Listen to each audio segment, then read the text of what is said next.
Estimada audiencia, muy buenas noches. A nombre del Ayuntamiento de Mérida, el Centro Universitario Interamericano, la Asociación Civil Ximbalcash AC y la Asociación Yucateca de Especialistas en Restauración y Conservación del Patrimonio Edificado, AYERAC, les damos la más cordial bienvenida a este noveno Simposio de Patrimonio Cultural en Mérida,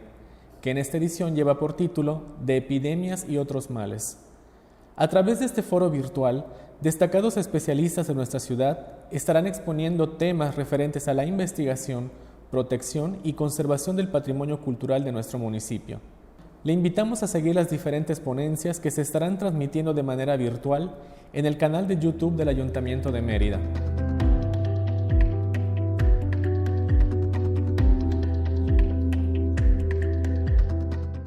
A continuación, tendremos la ponencia magistral a cargo del doctor Juan Antonio Siller Camacho.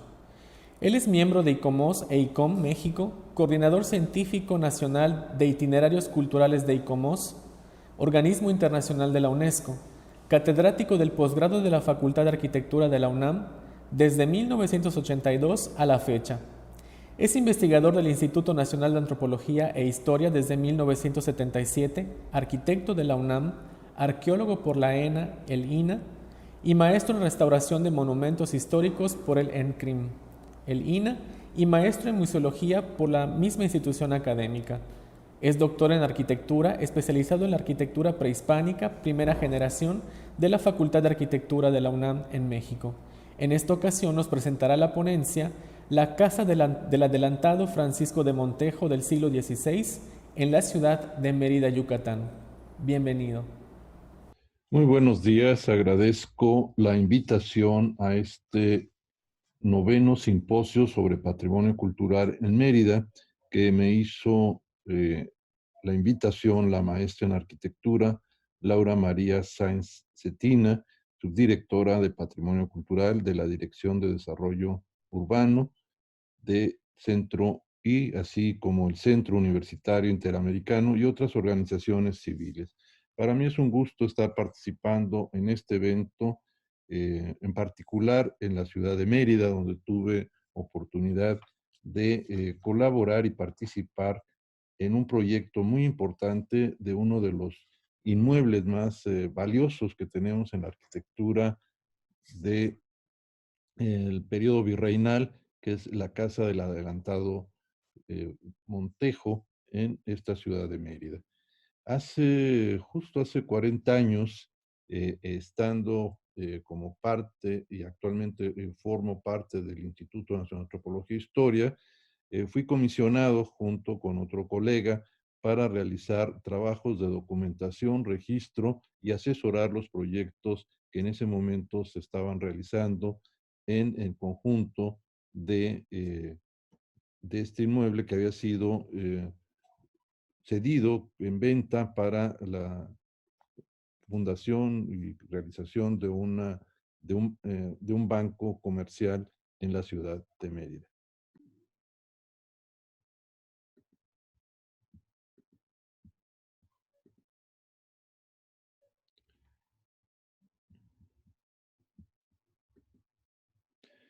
El tema que en esta ocasión vamos a tratar ha sido un reciente artículo que publiqué en una revista en Europa, eh, en colaboración con otros colegas de la región y otros investigadores, sobre el tema la casa del adelantado Francisco de Montejo de Mérida en el siglo XVI, Mérida, Yucatán. La casa Montejo, podríamos decir que algunas de las claves de esta charla van a ser referidas al propio nombre de la casa conocida en el arte novohispano. La otra clave es Mérida, siglo XVI, componentes, que es uno de los temas que voy a desarrollar, materiales y sistemas constructivos, la conservación, restauración y la arqueología histórica, que es un tema muy importante para la investigación y la restauración de un inmueble histórico. La traza urbana en forma muy general, usos y adecuaciones del conjunto. En esa publicación que realicé el año pasado, lo dediqué a la obra realizada por el arquitecto y arqueólogo Jordi Gustinier, quien trabajó en el Instituto Nacional de Antropología e Historia por mucho tiempo, junto con la obra también importante de trabajos realizados sobre este tema de Manuel Toussaint, quien ha realizado trabajos importantes de investigación. En un resumen breve, previo a la charla que voy a tener con ustedes, quiero decir lo siguiente: la arqueología histórica y el estudio de la Casa Montejo en la ciudad de Mérida, Yucatán, permitió conocer parte del conjunto original de este inmueble histórico del siglo XVI,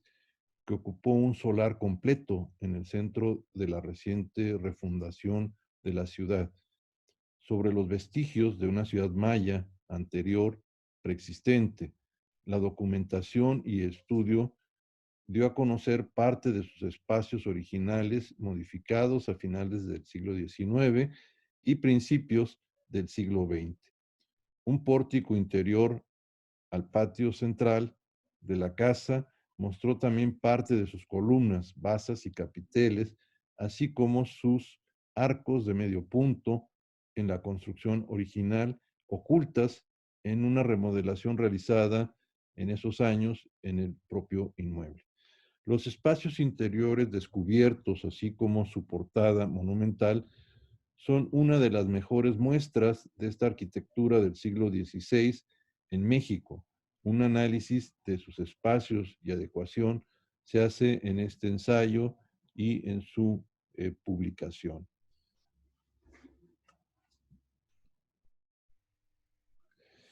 A 19 años, esto fue hace 2 años,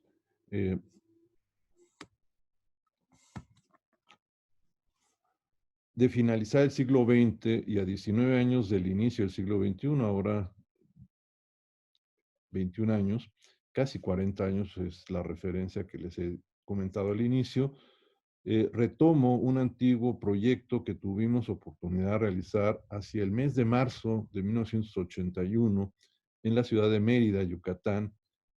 bajo la dirección de Monumentos Históricos del INAH, quien nos comisionó al arquitecto y maestro en restauración Jaime Abundis Canales y a su servidor para realizar conjuntamente con el personal de arqueología y de arquitectura de monumentos históricos del Centro Regional del Sureste, ahora Centro INAH Yucatán, contactamos en primera instancia al director de Monumentos Históricos de Yucatán, que fuera el arquitecto Enrique Manero Peón, y a 2 de sus colaboradores o asistentes que estaban a cargo de los trabajos en Yucatán, quienes eran los arquitectos Roberto Ancona Riestra y Raúl Ancona Mena, quien falleció hace ya algunos años. Los cuales se integraron al equipo de trabajo bajo nuestra coordinación y gracias a su apoyo se pudo realizar el proyecto de registro y documentación relativo a los trabajos de conservación y restauración que ya habían sido iniciados en las obras nuevas en la parte posterior del conjunto y del terreno en el que se construiría este inmueble bancario del cual hemos ya comentado hace un momento. El personal del centro del área de arqueología había ya realizado una prospección y evaluación de las excavaciones, de las zapatas principalmente de cimentación en la parte de los patios posteriores del inmueble, del área que iba a ser propiamente destinada para la nueva obra bancaria. Nuestra labor principal era documentar el área del monumento histórico inmueble del siglo XVI, catalogado a nivel federal y de un gran valor junto con otros de la ciudad de Mérida. Se realizaron en ese momento levantamientos arquitectónicos de las plantas bajas y altas del conjunto, así como las fachadas exteriores e interiores de los patios centrales y posterior, así como los cortes por secciones de cada uno de estos espacios del inmueble histórico. Posteriormente se determinó la temporalidad y las diversas etapas constructivas que el conjunto arquitectónico había tenido desde su inicio en el siglo XVI, con modificaciones posteriores en el siglo XVII y XVIII del periodo virreinal hasta mediados y obras más significativas al final del siglo XIX y siglo XX, incluyendo también las más recientes modificaciones y ampliaciones en las plantas altas hacia la plaza al norte y otras en la parte del fondo hacia los costados sur. Estas últimas eran de materiales contemporáneos, fuera de contexto con el conjunto, y estaban causando, muchas de ellas, un deterioro y daños, sobre todo por el peso sobre las antiguas cubiertas de madera, de vigas y de madera rolliza del inmueble histórico. Por lo que se propuso su liberación para garantizar una mejor estabilidad de los espacios de mayor valor histórico, incluyendo las remodelaciones correspondientes a la etapa de finales del siglo XIX y principios del siglo XX, las que ya constituían una segunda historia del inmueble y conformaban parte de la estratificación histórica de los cambios de uso y estilos que éste había tenido por la acción e intervención en ellas de sus propietarios y del responsable de dichos trabajos neoclásicos, tanto en la fachada exterior de la decoración en sus paramentos, cornisa y pretiles con decoraciones de grutescos como las cariátides eh, y escudos de armas en sus ventanas y en sus balcones en la parte superior. Hacia el interior también se habían realizado modificaciones en los espacios interiores de puertas, paramentos, corredores, pilastras y arcos, así como del jardín central y de una pequeña edificación en el pozo de agua en la parte central del patio principal. El costado oriente de las habitaciones fue modificando sus acabados principalmente y en y tanto en dimensiones, en los muros, que eran de reducido espesor. Se hizo un comedor central entre el patio principal y el patio posterior, que tenía lambrines tallados de madera, papel tapiz en los paramentos y un papel decorado con temas bucólicos y bodegones afines a su momento. Se instalaron servicios de aseo y baños integrados en las zonas de habitaciones y recámaras, así como de una cocina al fondo del pasillo sur del inmueble. La documentación incluyó calas en muros para determinar los materiales de mampostería y morteros empleados en su edificación, así como del tipo de aplanados y la policromía que tuvo a través del tiempo en los muros. Se hizo un registro de los diversos materiales empleados en los entrepisos, tanto de madera rolliza y labrada como de metal y reciclados de antiguas vías de ferrocarril llamados de cauville, muy común en el transporte de mulitas en las haciendas enequeneras y en las desfibradoras y campos de asoleamiento. El registro de los acabados de piso a base de mármol de importación europea que llegó como parte del lastre de los barcos que transportaban en su retorno el Enequén eh, y la manufactura en cordelería o como materia prima para procesar en el conjunto manufacturero industrial ya en el extranjero. Entre las maderas que fueron documentadas y que encontramos in situ en el inmueble y que fueron empleadas con gran diversidad de especies utilizadas en los entrepisos del inmueble histórico o para los trabajos de restauración empleados durante los trabajos de obras realizadas, encontramos las siguientes: las llamadas maderas de chucté o chacté para puntales, madera rolliza, dura, que no se puede pandear y que es de color vermellón, el zapote para puntales, madera rolliza muy dura y de color rojizo, el cedro en muebles y viguetillas de madera blanda para labrar y rojiza, el javín para viguetillas, canes, dura para labrar y de color ocre, la mora para canes, cáncamos, amaqueros, es dura, labrada y rojiza, la caoba para muebles, puertas, ventanas, que es dura, labrada y rojiza, el chucum para puntales, viguetillas, que es blanda, labrada, color rojo y es muy frágil por la acción de los insectos. Muchas de esta información fue proporcionada por el maestro a cargo de las obras, el maestro Moisés Rodríguez Alcocer, de 44 años, originario de Chetumal, Quintana Roo, y que tenía una experiencia de 35 años en la construcción. Estudios históricos y formales de la portada principal de la Casa Montejo se han realizado en muchos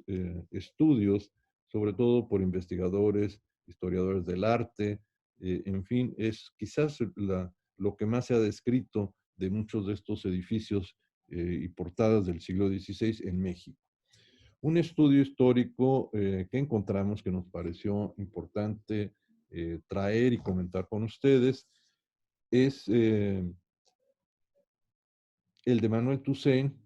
en la introducción a su libro,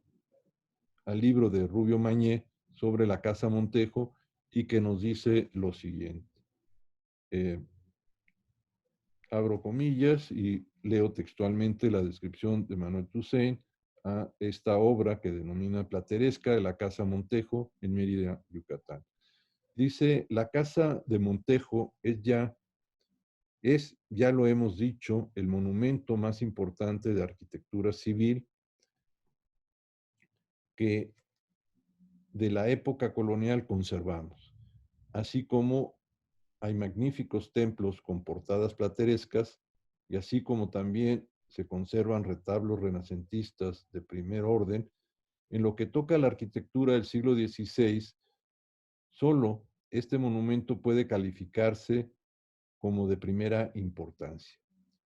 No es fácil decir en forma categórica a qué región de la arquitectura plateresca española puede afiliarse. Sin embargo, ya hemos apuntado que más de sus semejanzas directas, que más bien lo hemos montado, o sea, incluido en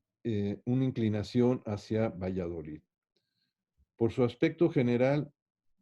se parecen a la casa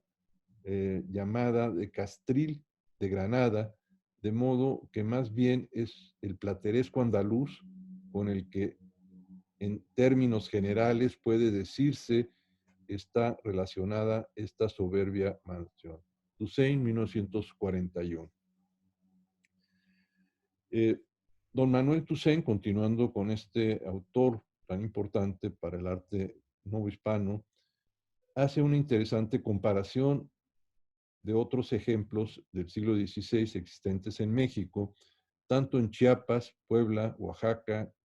Guadalajara, Michoacán, en la que se realizan, en la que se realiza ejemplos, en la que se realizaron ejemplos de estas portadas en inmuebles más representativos y en relación a la de Mérida, Yucatán, haciendo una detallada descripción formal y estilística de cada uno de ellos. La referencia que él hace a comparativa con otras edificaciones del siglo XVI en Chiapas, Puebla, Oaxaca, Guadalajara y Michoacán, nos dice lo siguiente con respecto a las de Chiapas. Dice, abren comillas, además de esta casa poseemos otras de la misma centuria que creemos necesaria dar a conocer en este breve estudio. En la ciudad de San Cristóbal de las Casas en Chiapas se ve otra la cual se dice que era del corregidor del lugar. Según tradición comprobada, es mucho más simple y sobria.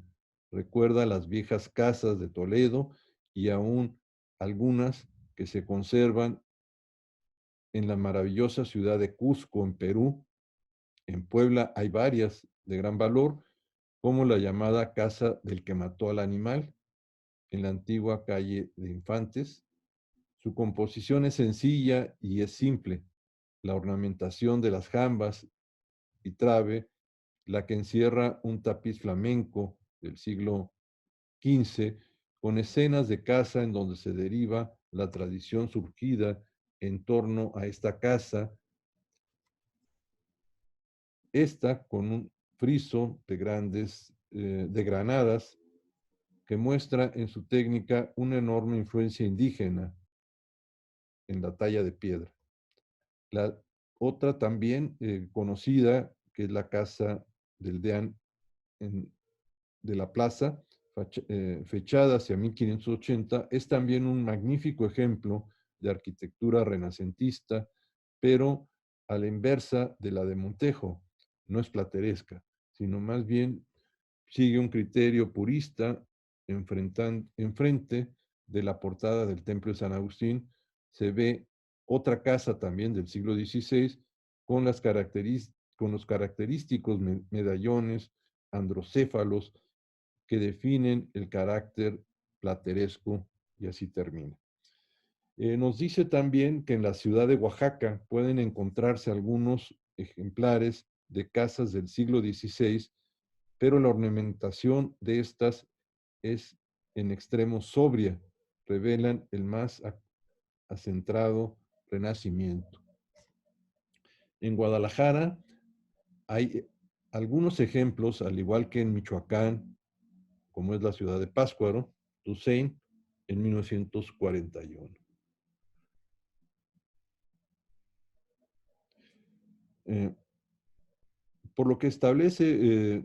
establece por estas características estilísticas y formales una probable temporalidad, la que se propone de las fechas de 1543 a 1549 para su edificación principal del inmueble histórico de la Casa Montejo en la ciudad de Mérida, Yucatán. El fechamiento y estilo que establece Manuel Toussaint para este inmueble nos dice lo siguiente. Dice, a mediados del siglo XVI, un, un poco fuera de esta cronología, hemos marcado y puesto en sus fechas y que van de 1543 a 49, como lo hemos mencionado, se edifica en la vieja capital de Yucatán, la casa de su conquistador, el adelantado Francisco de Montejo. eh, Su portada es lo único que se conserva y es indudable la joya de arte plateresco más valiosa que poseemos en la arquitectura civil, Toussaint, 1941. En estos años no se conocían los hallazgos que encontramos durante los trabajos de 1981, en donde tenemos espacios y elementos propios del espacio arquitectónico del siglo XVI en la crujía interior, en los arcos y en las columnas que estaban ahogadas en otras columnas mucho más recientes que cubrían a las más antiguas del siglo XVI. Sobre la traza urbana de la ciudad preexistente, indígena y colonial, eh, podemos comentar lo siguiente. La Plaza Mayor y de los poderes de la ciudad contiene un conjunto religioso del antiguo templo, catedral, obispado, casa cural, inmuebles administrativos, cabildo, ayuntamiento, casa del conquistador, casas de españoles, así como una alhóndiga comercial, portales y hospitales y espacios públicos en la parte central de la Plaza Mayor de esta ciudad. La Plaza Mayor constituyó el lugar de los nuevos poderes de la ciudad española sobre la antigua ciudad maya de Tijó, construida por los cuatro solares colindantes a la misma. Al oriente y siguiendo el eje litúrgico de las edificaciones católicas del siglo XVI, con el ábside al oriente, en la salida del sol y la fachada principal al poniente en la puesta, se contrasta la continuación de este eje en el solar opuesto, ocupado por un gran basamento maya en su trazo original, que después fue retirado y que seguramente junto con muchas otras estructuras de la ciudad, de la antigua ciudad maya, preexistente. Fue importante banco también de materiales de piedra labrada para las edificaciones de los conquistadores y pobladores españoles. Muchos de los materiales debieron haber sido utilizados para nuevas edificaciones como rellenos, de elaboración de la cal de piedra para los morteros y recubrimientos, y fue el lugar del primitivo templo y posteriormente se hizo la catedral, el obispado y la casa cural actual. Sobre el solar del conquistador y sus emplazamientos, podemos decir lo siguiente. El solar sur fue ocupado por el conquistador y adelantado Francisco Montejo para el emplazamiento de su residencia como parte del poder y conquista de la región. Al frente de la plaza, en el costado norte, lo ocupó el antiguo inmueble del ayuntamiento, casa de gobierno, alhóndiga, así como las casas de Cristóbal de San Martín, luego Juan de Montejo, posteriormente de los Argaiz, junto con el solar de doña Catalina de Arellano, en el solar de la esquina noreste de la casa de Gaspar Juárez de Ávila y el hospital. La esquina sureste de la plaza lo ocupó el solar de la casa de Juan de Esquivel. La esquina suroeste la ocupó la casa de Hernando de Bracamontes y finalmente la esquina noreste, la casa de Alonso de López y luego de Juan de Argaiz. La población indígena en la periferia de este primer asentamiento español, quienes proporcionaban, como en otras muchas poblaciones españolas, los servicios necesarios para el funcionamiento y actividades de la nueva ciudad y asentamientos según la secuencia de ocupación que marca Rubio Mañé en su obra. El solar original de Francisco de Montejo sufrió reducciones y fragmentaciones hacia el año de 1633 en su esquina sureste, al fraccionar el solar original para dar lugar al solar de Juan Bautista Larios y colindar con calle de por medio con el solar ahora de las casas de Juan de Villarreal. Para 1759 el solar continuó siendo fraccionado al oriente por la casa de doña Juliana de Solís y al sureste por la casa del doctor Buenaventura Monreal, quedando el resto del solar original con la casa y solares de don Bernabé de Solís, colindando por medio de calles con los solares oriente de las casas del teniente José Pino y el solar sur con la casa del capitán Pedro Calderón. En 1824 el solar principal pasa a ser parte de la casa de los Ancona Solís, colindando al oriente con la casa de doña Guadalupe Buendía, al sureste con la casa de doña Paula Cano y al suroeste con la casa de doña Joaquina Cano, hasta la reducción final de la antigua Casa Montejo con la familia Arrigunaga, como la conocemos a la fecha, en que fue adquirida por una institución bancaria para este servicio y el caso y el de una casa museo a cargo de la misma institución. Ahora queremos comentar con ustedes el análisis que realizamos de los componentes del programa arquitectónico del inmueble histórico. La reconstrucción de los componentes arquitectónicos de un conjunto y de su programa arquitectónico para su edificación constituye un proceso para el análisis a partir de la estratificación histórica, espacial y temporal que se ha tenido y en las que cada una de ellas conforman un testimonio original y que debe ser conservado y restaurado. Los inmuebles históricos han tenido a lo largo del tiempo un sinnúmero de usos y funciones, así como de modificaciones espaciales, formales y expresivas, que son testimonio fiel de su momento histórico, cultural y artístico. Pocas edificaciones de habitaciones domésticas, casas y palacios se conservan del siglo XVI en México. Quizás las más completas desde el punto de vista de sus espacios domésticos lo constituidos por espacios interiores y exteriores de patios y de pórticos y galerías, sea el del Palacio de Hernán Cortés en la ciudad de Cuernavaca y lo que fue una de las primeras plazas de armas en el interior de esta muralla que tuvo en su origen, que delimitaba con muros almenados y merlones y un acceso principal de 2 arcos y torres en sus esquinas y la defensa de un cubo en el costado hacia la barranca que servía junto con esta para tener una protección natural en su emplazamiento sobre un antiguo palacio eh, indígena en la ciudad de Cuernavaca. Otros los podemos encontrar, otros ejemplos de portadas labradas y crujías en la ciudad de Puebla, de Los Ángeles, en la casa de Diego Mazariego, San Cristóbal de las Casas, en Chiapas, así como algunas otras evidencias de accesos en Campeche y en la península de Yucatán. La casa del adelantado Francisco Montejo constituye uno de los ejemplos más relevantes de la arquitectura temprana del siglo XVI en México y en América, como ya se ha señalado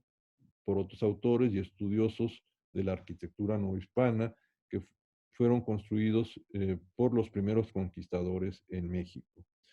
Esta edificación ha sido estudiada desde el punto de vista más artístico e iconográfico por historiadores del arte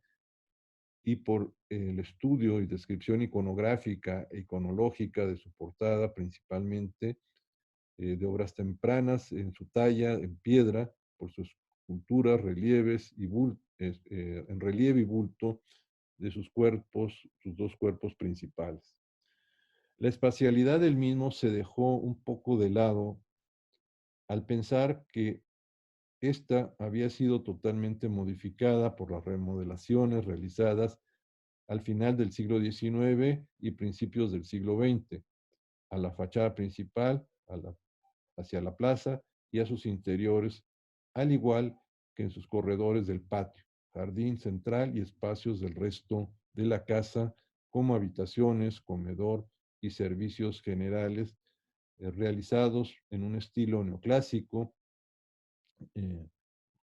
tardío por sus últimos propietarios, recién llegado uno de ellos de París, Francia, en donde había estudiado diseño de parques y jardines y que aplicó con un marcado estilo francés en las remodelaciones completas de arquitectura que realizó a la casa y a su conjunto arquitectónico. Nunca nos hubiéramos imaginado el hallazgo de restos de los espacios arquitectónicos de la casa original del siglo XVI, que en las obras de intervención realizadas en el año 1981 tuvimos oportunidad de descubrir durante los trabajos de restauración y puesta en valor de esta casa histórica.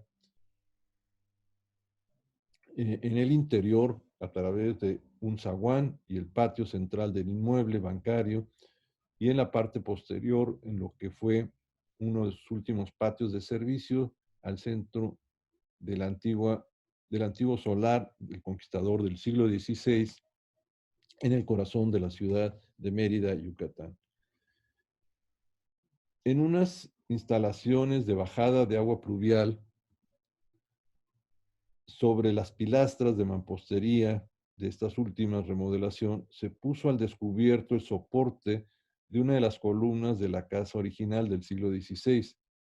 En el diseño y talla de su base, fuste y capitel, así como de las dovelas en su arco de medio punto, que conforman de manera oculta el pórtico y la galería del siglo XVI, únicas en su género en la península de Yucatán.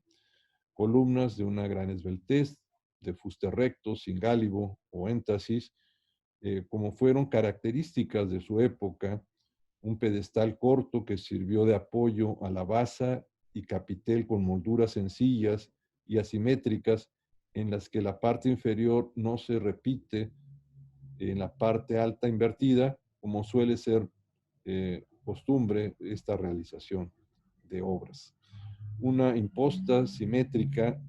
que sirve de apoyo para la geometría de un arco de medio punto con dovelas largas y asimétricas en su desarrollo, pero guardando una de las curvaturas correcta en su geometría con un bisel en ambos lados del dovelado que le dan una gran ligereza y esbeltez en su diseño y proporción, haciendo que ésta adquiera una monumentalidad y ligereza a lo largo de todo su pórtico entre la crujía de la casa original y el espacio del patio eh, interior.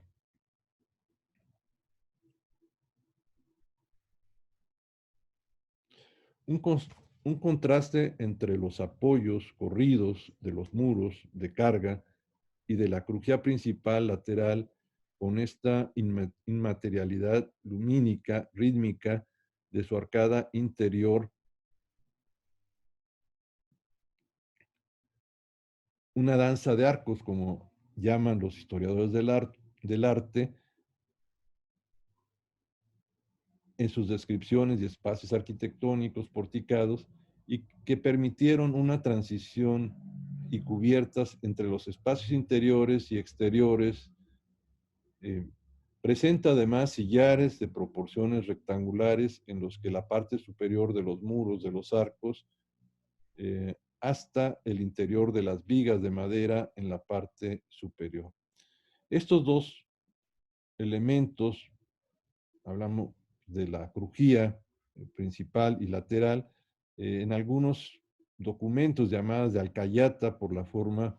que tienen a estos apoyos que se ponen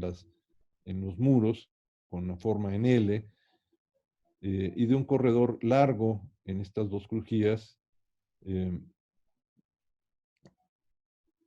una al norte y otra al poniente, constituyen un referente espacial de la edificación original del siglo XVI. Cubierta con una remodelación posterior, constituyendo una evidencia espacial de la primera edificación realizada por su propietario, el conquistador Francisco de Montejo, lo que nos ha permitido contar con una evidencia arquitectónica de un espacio temprano de arquitectura y no solo de su magnífica portada. Dentro de este análisis que hicimos en este ensayo, uno de ellos es el análisis funcional de su arquitectura. Sistemas de actividades que está conformado por los sistemas de actividades, trayectorias, relaciones internas y relaciones externas que los espacios funcionales tienen en su espacialidad de su conjunto. En la reconstrucción y estudio de esta primera edificación encontramos un programa arquitectónico sencillo, pero a la vez con una gran riqueza en su diseño y construcción. Las actividades que podemos inferir en el gran solar del conquistador que se tuvieron en cuenta fueron estos aspectos funcionales y de uso, como el de la habitación principal y jerarquía de la misma, las otras habitaciones y espacios de servicios para comer, cocinar, alacena, bodega, así como espacios para el personal asignado a la casa. El gran solar debió tener espacios para caballerizas, corrales, huertas y hortalizas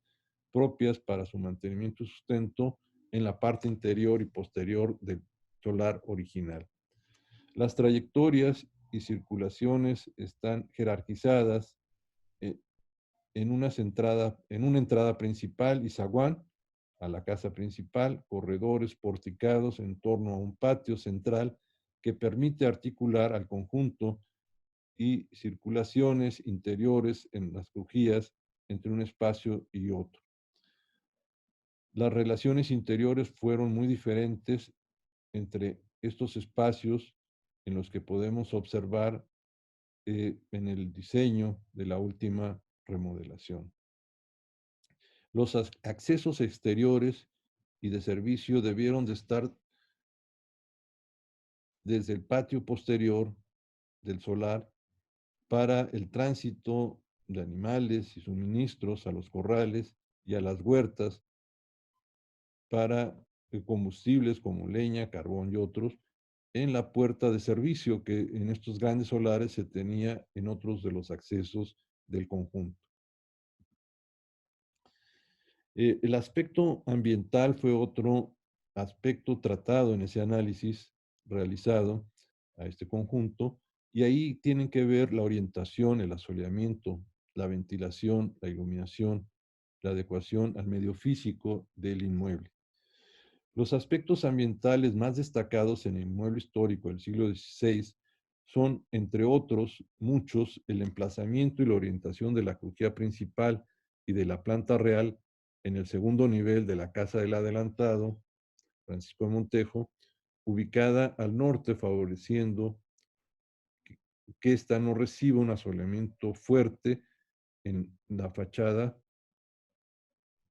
y sombra, y pueda tener una sombra permanente, y que junto con una buena iluminación y ventilación tenga una condición natural ideal para mantener una temperatura interior de confort al hacer circular a través de esta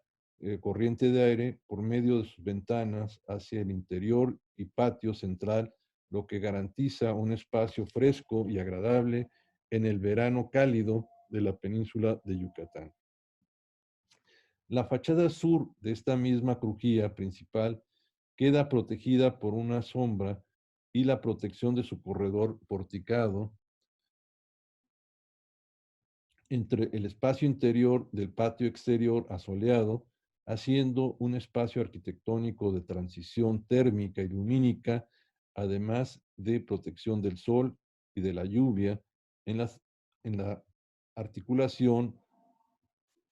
de las circulaciones de la casa con los demás espacios que la constituyen. El paso o tránsito de un espacio interior de menor iluminación y fresco a uno mucho más luminoso y cálido, como lo es el del patio central, queda regulado por ese espacio de transición y circulación intermedio en luminosidad y temperatura, como de un regulador bioclimático incorporado a la arquitectura del lugar. También lo es en los corredores y deambulatorios de los conventos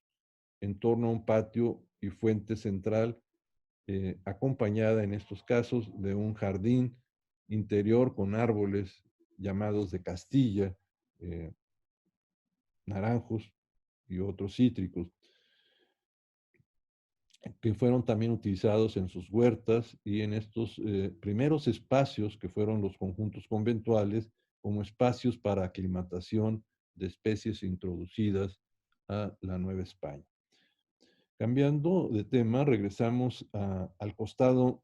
oriente de la crujía poniente, la cual queda expuesta por la mañana, templada al asoleamiento oriente, y posteriormente queda cubierto con el pórtico de corredor hacia las funciones que guarda en su parte norte.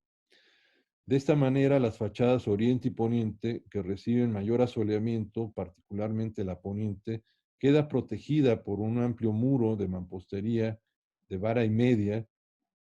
y 2 varas castellanas, que permiten un mejor aislamiento térmico por las tardes de esta parte de la casa en relación a su asoleamiento. El patio permite aumentar la humedad relativa y el confort ambiental hacia los corredores y el resto de la casa y en los lugares de estar de la misma, además de la ventilación cruzada que existe entre las ventanas balcón al frente y las puertas de acceso al corredor eh, interior. En los aspectos expresivos en los que hemos identificado los siguientes, orden en cuanto a la jerarquía, simetría y simetría, métrica en cuanto a la escala y proporción y figura, en cuanto a color, textura, etcétera, e iconográficos e iconológicos de la portada heráldica y cariátides colocadas en época posterior. Los aspectos que llamaremos expresivos y plásticos de la edificación están establecidos por un orden y la jerarquía de poder y el diseño, en el diseño y expresión arquitectónica plástica hacia el exterior de la ciudad o villa en su momento, en la habitación en la que residía el adelantado. Está ocupado en el eje, esto ocupa el eje central del acceso del inmueble y solar, seguramente al centro del eje de la plaza mayor, en la planta real, como se llamaban a la planta superior, al segundo nivel, en los palacios de los capitanes y gobernantes. Habitaciones que en las ciudades eran de mayor jerarquía y de uso para habitación más que las plantas bajas. La portada totalmente labrada con una rica iconografía plateresca con elementos renacentistas y con una evocación caballeresca propia de la literatura de la época y de las hazañas de conquistadores y caballeros, conserva una simetría en la que destaca un portón monumental de madera en el acceso al solar y a la casa principal, las figuras de dos personajes, uno masculino y uno femenino, en las columnas del pedestal, con pedestal, labradas con basas y capiteles, un dintel con cerramientos del que destaca un personaje a manera de Telamón o Atlante que soporta en su espalda el pinjante del balcón, dos figuras esculpidas en la parte superior que miran hacia el centro y una cornisa corrida con un entablamento con figuras antropomorfas y isomorfas. Bajo el balcón la cabeza de unas figuras humanas que miran alrededor, destaca el balcón central con una ménsula, con unas ménsulas de piedra en el dintel, un marco de piedra labrada. Destacan también, eh,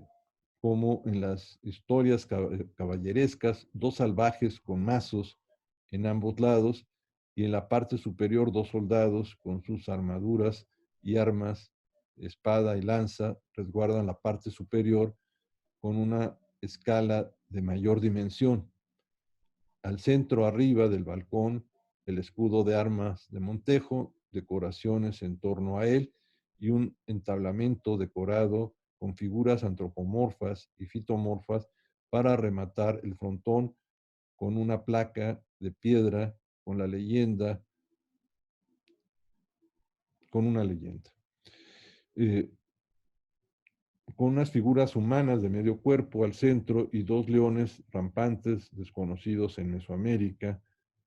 Lo remata el frontón con tres florones ornamentales. Quizás la primera cubierta de esta habitación pudo ser de dos aguas, con vigas, teja y un plafón de madera. Por el tipo de remate triangular, es sin duda la portada del siglo XVI más impresionante y monumental realizada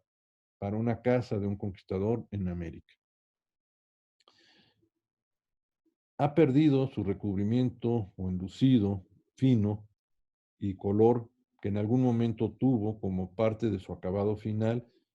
con policromía seguramente. Eh, en los portones de madera solo se encontraron restos de un color rojo, uno azul y el más antiguo de color verde, eh, simulando una cubierta de cobre o metálica, que en muchos portones de madera se recubrían con placas de cobre o se pintaban en un color verde patinado para hacer esa similitud con una puerta metálica de bronce. En cuanto a su estabilidad, podemos decir que el subsuelo, cimentaciones, apoyos corridos y apoyos aislados entre pisos, cubiertas y comunicaciones verticales fueron documentadas en el estudio. La estabilidad de esta edificación está garantizada por el tipo de subsuelo de roca caliza que permite una resistencia suficiente de cargas de la propia construcción, edificación. Los muros de mampostería conforman un sistema de apoyos corridos a lo largo y de forma perimetral a la crujía perimetral al norte y al poniente, y se apoyan directamente sobre un manto de roca madre, y en algunos casos el muro se amplía de manera vertical sin escarpios o taludes que no fueron usados en esta época en las cimentaciones de las edificaciones coloniales, son posteriores, el uso de escarpios. Los apoyos aislados como columnas, conformados por las columnas de las arquerías, concentran las cargas en un punto y permiten tener un espacio libre sin la necesidad de un muro o apoyo corrido. El sistema de cimentación fue el de un muro corrido entre la roca madre y sus desniveles y una ampliación en algunos casos en la parte del apoyo, como si fuera un sistema actuales de zapatas, pero de manera corrida, con un muro de mampostería que une cada uno de estos apoyos aislados de los apoyos de todas las columnas. Los entrepisos de un solo nivel, salvo el de la habitación principal en el segundo nivel y única edificación a esa altura en todo el conjunto de la casa, fue a base de vigas de madera rolliza empotradas directamente sobre el muro de mampostería de piedra sin el uso de una viga de arrastre a lo largo de la misma, y no se utilizó un enladrillado, ya que la madera rolliza presenta irregularidades naturales en su estructura, por lo que se hizo un entortado de mezcla, dando la curvatura entre cada una de estas vigas de apoyo y el relleno del terrado de cal y arena y zascar. Para el entrepiso y la planta superior, o con pendientes para las cubiertas de las crujías que pudieran garantizar una pendiente mínima para el agua de lluvia hacia el exterior, que bajaban por algún tipo de gárgola o de elemento de desagüe. En las edificaciones de cubiertas planas de las habitaciones en la península se suele aligerar el relleno para garantizar la pendiente necesaria para el escurrimiento de las aguas pluviales con una mezcla de SASCAP o en algunos casos con carbón para aligerar el relleno, que posteriormente es cubierto con una entortada de cal arena y una impermeabilización tradicional de cal, alumbre, jabón, como en otros sitios.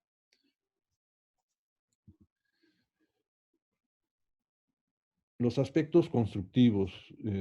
que se refieren a los materiales pétreos, lígneos de madera, morteros, recubrimientos y aplanados, sus sistemas constructivos como son la cimentación, los apoyos corridos de muros, los apoyos aislados de columnas, pilastras, pilares, entrepisos y cubiertas, instalaciones, agua, drenaje, todos ellos constituyen parte del sistema edificatorio y constructivo del inmueble. Ya el historiador Manuel Toussaint hace referencia a la calidad de la talla o de los materiales de piedra empleados en la edificación del segundo cuerpo en la portada principal de la Casa Montejo. Por nuestra parte, pudimos constatar que se trataba de dos tipos de piedra, los usados en la fachada exterior, la que está labrada, de porosidad diferente, lo cual al perder sus recubrimientos se hace mucho más patente la calidad de una piedra más fina y en un primer cuerpo y de una piedra más porosa en un segundo cuerpo. Toda la superficie fue recubierta originalmente con un estuco fino y policromía, de la cual se encuentran restos, algunos restos que permitió darle una mayor unidad al trabajo de la talla y un acabado final, con este soporte de mortero de cal arena y un acabado final de pintura en técnica a la cal y pigmentos naturales o vegetales.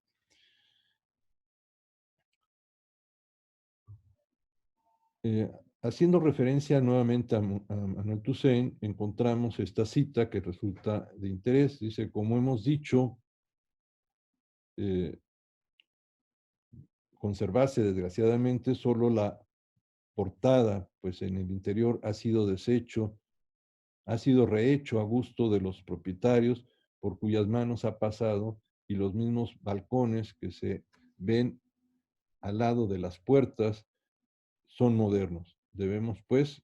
contentarnos con estudiar la portada del monumento. Esta era la idea que se tenía de este conjunto. Se desconocía la existencia de espacios arquitectónicos, de arcos, pilares, columnas y de espacios que correspondían a una espacialidad del siglo XVI muy característica en esta planta en forma de L en la parte interior. Eh, Él hace también este señalamiento que resulta interesante. El propio Toussaint dice, eh, entre comillas, dice, la técnica de la escultura en el segundo cuerpo es mucho más tosca que en el primero. Además, el aparejo o despiezo de las piedras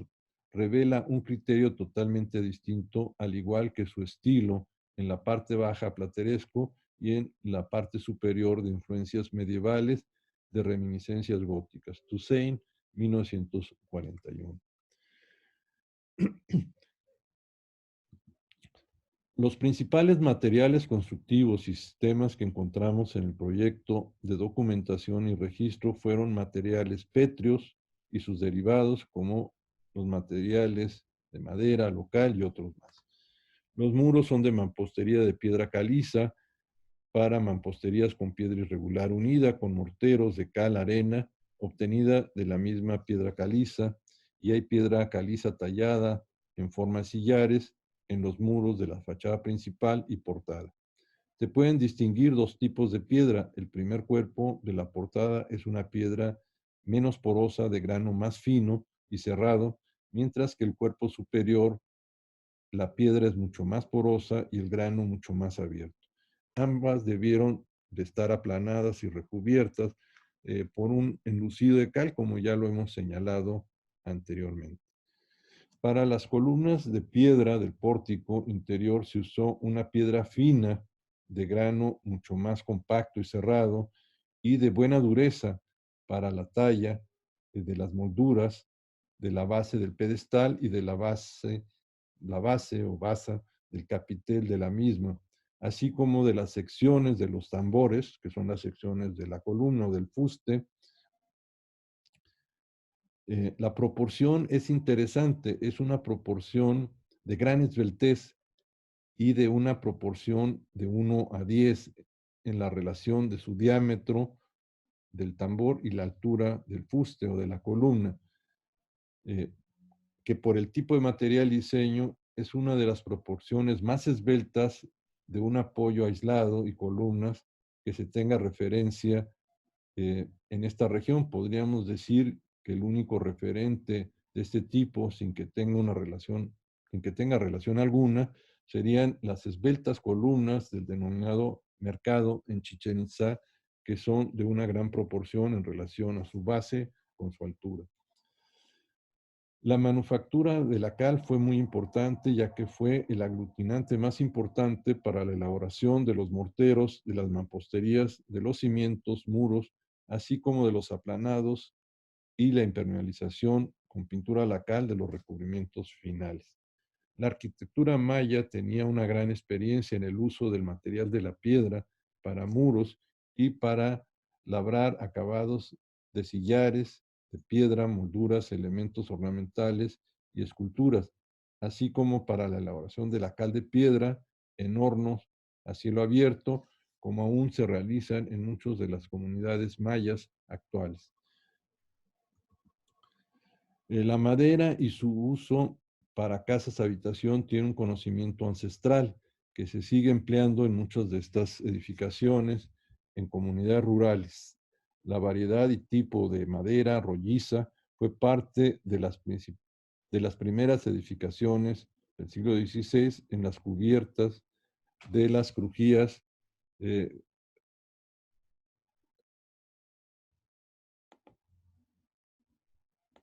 corredores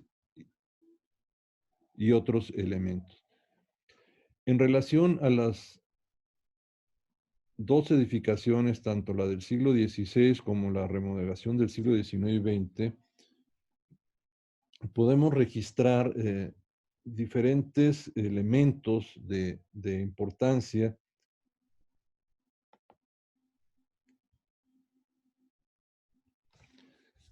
como los diferentes tipos de materiales que se encuentran en la península de Yucatán. Pasando a otro aspecto importante sería la estratificación histórica que este conjunto tiene en su conjunto y en los distintos momentos que ha tenido desde el siglo XVI hasta el siglo XX en las últimas remodelaciones. El conjunto de las edificaciones del solar original del siglo XVI tuvo numerosos cambios significativos a lo largo del periodo virreinal, como lo hemos ya comentado, hasta para 1633, 1759, así como para el siglo XIX en el año de 1824 hasta su estado actual. Todos ellos fueron debidos a diferentes etapas y usos y modificaciones que sus constructores, sus ocupantes hicieron de este conjunto a lo largo de todo este periodo y a lo largo de todo este tiempo. Es interesante la referencia que encontramos a nivel de viajeros o sobre todo de viajeros como son los del siglo XIX, eh, la descripción que hace John Stephens y Frederick Catherwood, quienes en su diario Viaje de Yucatán hacen una referencia a su visita a este inmueble en la ciudad de Mérida y que se refieren hacia 1839 y 1841, describe Rubio Mañé la cita de Stephens diciendo: el edificio que en nuestra primera visita nos llamó la atención al momento que entramos a la Plaza Mayor, se refiere a este, y distínguese una fachada ricamente esculpida por curiosos dibujos y artificios. El objeto representa dos caballeros armados con viseras, peto y yelmo, descansando sobre hombros de dos figuras desnudas, abatidas con una figura, con una idea sin duda de representar al conquistador español hollando al indio. Mr. Catherwood intentó sacar una copia de aquel grupo y para evitar el calor del sol fue a la plaza una mañana muy temprano con aquel objetivo,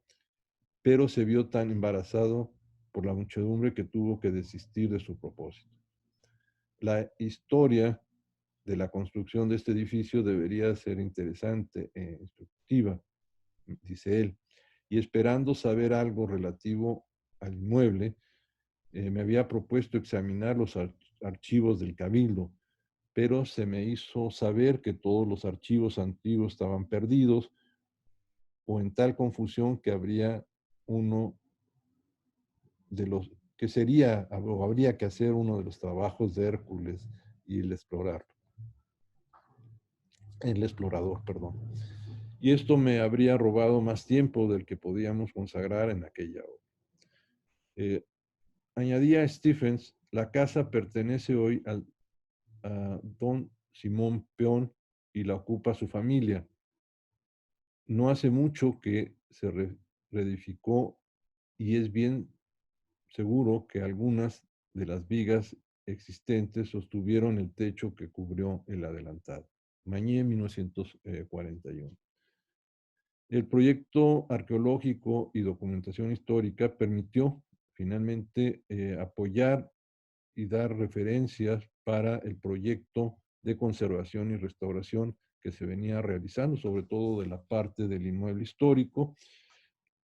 sus habitaciones y las crujías en torno al patio principal. El proyecto tuvo adecuaciones, la parte posterior se utilizó para la edificación bancaria y en fecha reciente, hace 1 o 2 años, que tuve oportunidad de estar, la casa ha mantenido una muy buena museografía con muebles de la época que fueron colocados en el lugar, hay un centro de información y creo que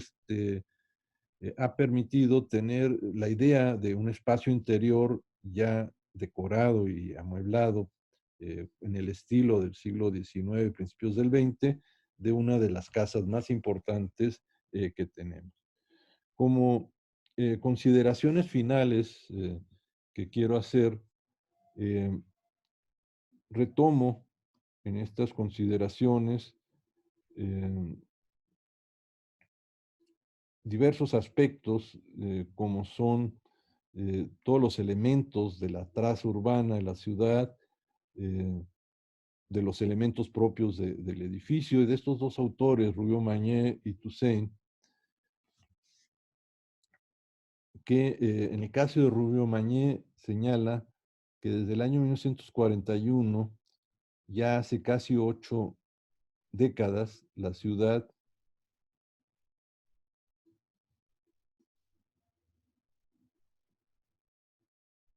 se había visto destruida por el descuido y la falta de valoración que de haber tomado conciencia de ello, este conjunto urbano virreinal y sus nuevos entornos del siglo XIX y XX se hubieran conservado mucho mejor. Bien vale la reflexión que nuestro autor anticipó y de la cual debemos tomar conciencia para una mejor preservación futura, no solo del patrimonio material tangible, sino también del patrimonio inmaterial y el de sus habitantes, y de la rehabilitación de su tejido social y habitación en su centro histórico y la preservación de su entorno natural como un patrimonio mixto de todos y de futuras generaciones. Advertencia esta que hace su autor Rubio Mañé hacia 1941. Mérida de Yucatán está dentro del número de las ciudades mexicanas que más han descuidado su historia. Se han mutilado lamentablemente sus monumentos y archivos coloniales, casas antiguas que pudieron haberse conservado en sus excelentes estructuras de origen, restaurando sus partes viejas, sufrieron desde hace muchos años renovaciones constantes y de tal naturaleza que aniquilaron las ideas artísticas que los habían plasmado en sus arquitecturas. Se destruyeron así muchas obras originales que siempre dan carácter y personalidad, también distinguido sello noble y tono clásico a las ciudades más interesantes. Un ejemplo de lo que lamentamos es la casa que nos ocupa en este trabajo, Casa Montejo,